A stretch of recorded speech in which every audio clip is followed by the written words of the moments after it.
Hi, and welcome to Wrap Up Week 6.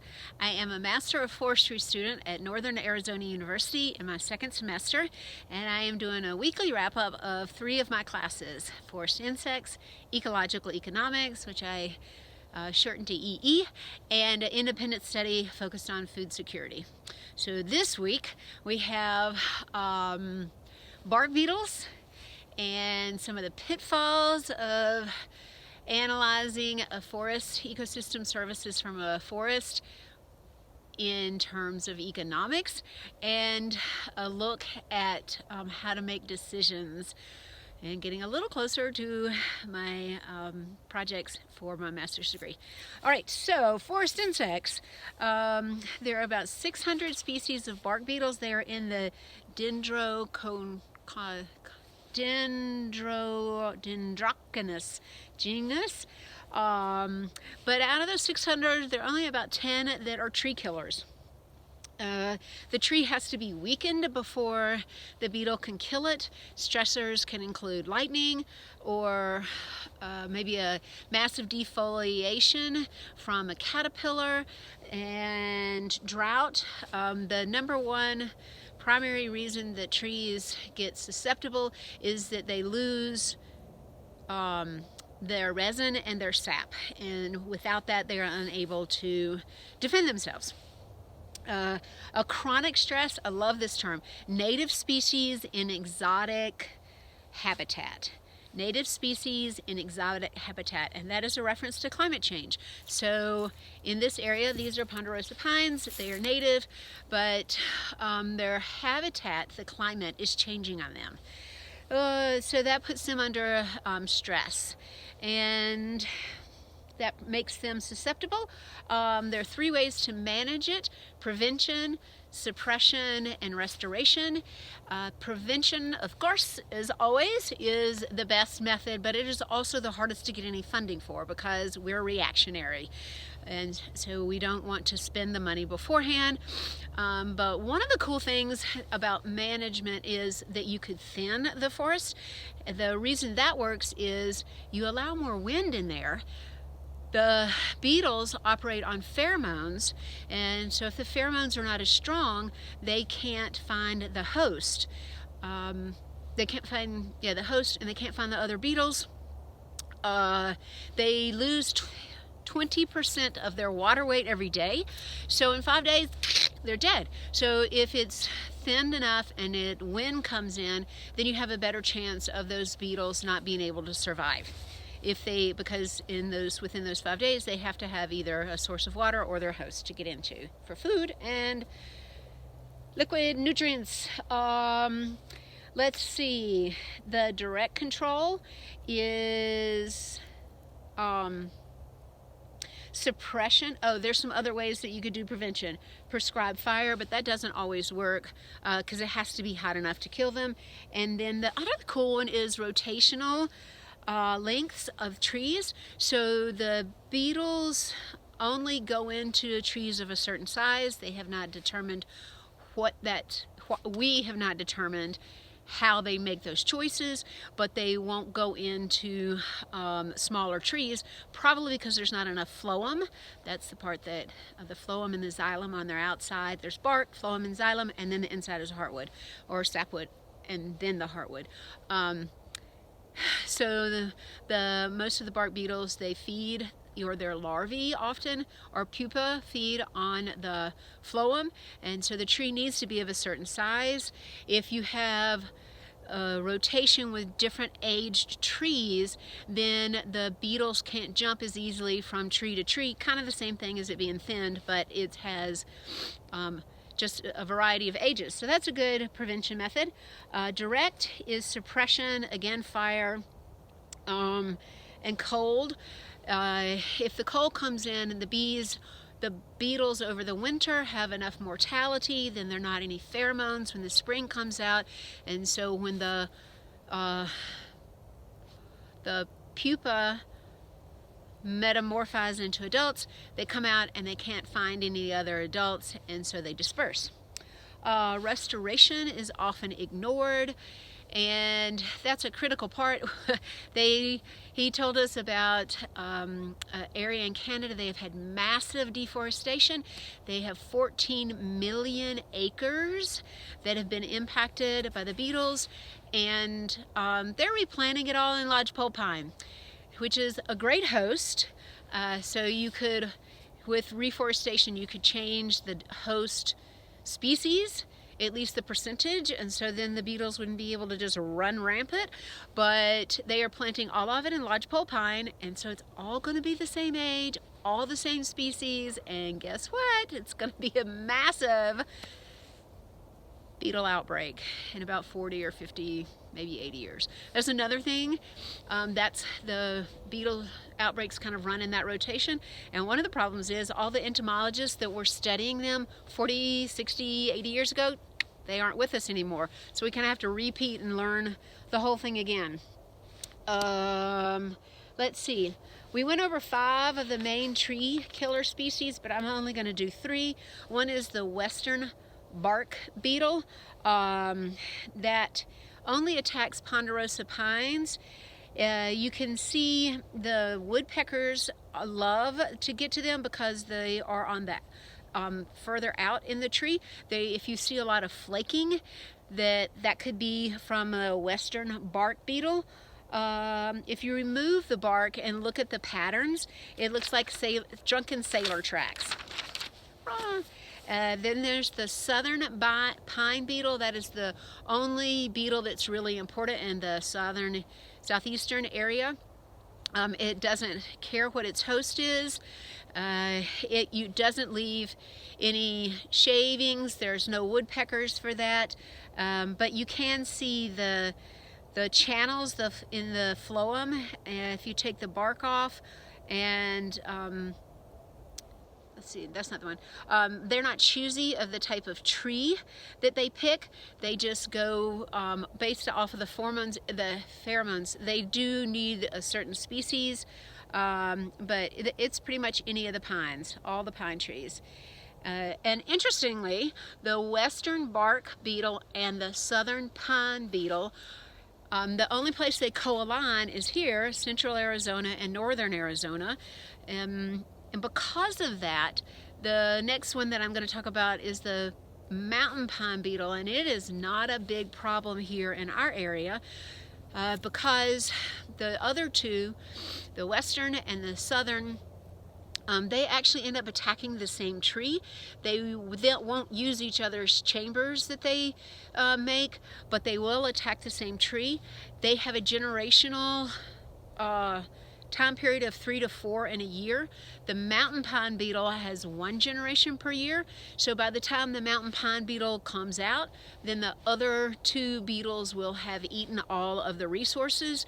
So in our Ponderosa pines, we have more western bark beetle and the southern pine beetle, and the mountain pine beetle goes in this area more for the limber and the white barks.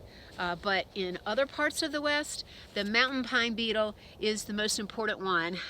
It is the most destructive one. It goes for mostly any kind of conifers, all pines, and let's see, it's driven by the stand condition, which includes the age, the health of the tree, and some of the health of the tree, is dependent on the aspect. So the southern side will get more impacted by the beetle because the southern side will be more drought stressed possibly. And so there's that stressor, and that's what the beetle needs to be able to begin to attack the tree. Let's see. Oh my goodness, I've been talking about bugs forever. So I'll just gonna skip over all these other ones, except I did want to say this one. There's the Buprestidae, Buprestidae. It's a wood borer, and it can detect, it has an infrared mechanism on its body, very, very micromillimeter, that detects smoke and heat. If you've ever done any firefighting, then you will know about these bugs, because they actually they attack the firefighters. The heat of our body, they think it might be the the warm tree, and so they bite them, and they're worse than mosquitoes. But they are looking for the damaged trees by heat and smoke, and they lay their eggs in it because they want to immediately be the first one to get into there. And let's see, the word for the bugs class is endemic versus epidemic. So endemic is like the beetles that I've just mentioned. They are endemic in their neighborhoods, but there's some kind of stressor, there's some kind of change that takes place, and then they become an epidemic. And so it's a positive feedback, and it will keep on going until there's some kind of crash, which can be weather with the fire or the cold or a lack of resources. All right, ecological economics. We read a paper that really looked at the various issues of trying to take economic principles and apply them to ecosystem services. And the couple of things that I really liked were the way we articulate the values of an ecosystem. Where these things don't match up with neoclassical economics is we are not simply economic machines. We have altruistic and intruistic values, not just self-interest. We have collective information, so we are not just individuals. Ecosystems are non-linear, and they also have irreversibility.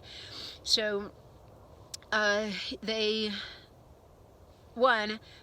doesn't relate to the marginal change that economics is based on, of one more or the last one, and also it doesn't relate to the concepts of trade-off, that there's a substitute. Who wants to drink some water made out of the laboratory? Probably nobody. We do have the ability to make oxygen tanks, but nobody wants to walk around carrying one of those everywhere they go, right? So plus Forest Service forests have a threshold of irreversibility, and so we could do enough damage and then it's not going to be there, at least in our lifetimes. That brings us to complexity and resilience. And ecosystems change. They could go from one state into another state because they are resilient to various factors, and they are super interconnected. And even the concept of a stable ecosystem, really, it's something we've made up, and it's somewhat of a fallacy, because the ecosystems are always in flux. So how do you evaluate that in a market when the concept is change?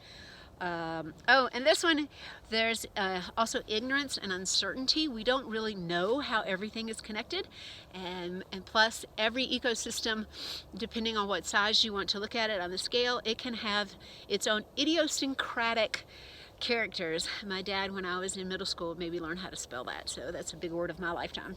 And then other things we looked at were that there's some of the pitfalls of the other methods that I have mentioned, and the one thing that I really liked on that was that it doesn't address the motivational pluralism of humans, that we do have different motivations, and it's not just one simple thing. Like if you're thinking about the travel cost method, a lot of people say they want to go visit a bunch of national parks on their vacation, so they don't go to just one place. We have multiple desires that can combine and interact, so that is not something that the market does very well with either.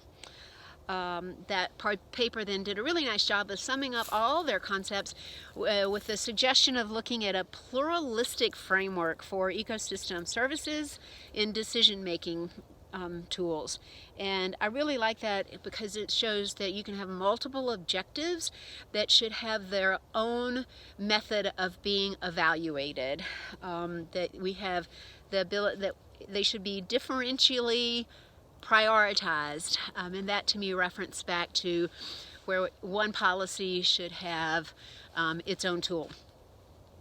So the word for ecological economics, interestingly enough, being a term for forestry and for ecological economics, the term is social science.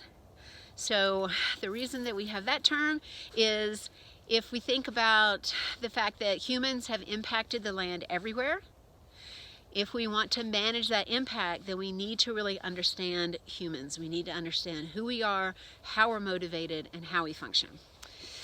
Okay, independent study. We looked at REDD+, which is the reduction of emissions from deforestation and forest degradation.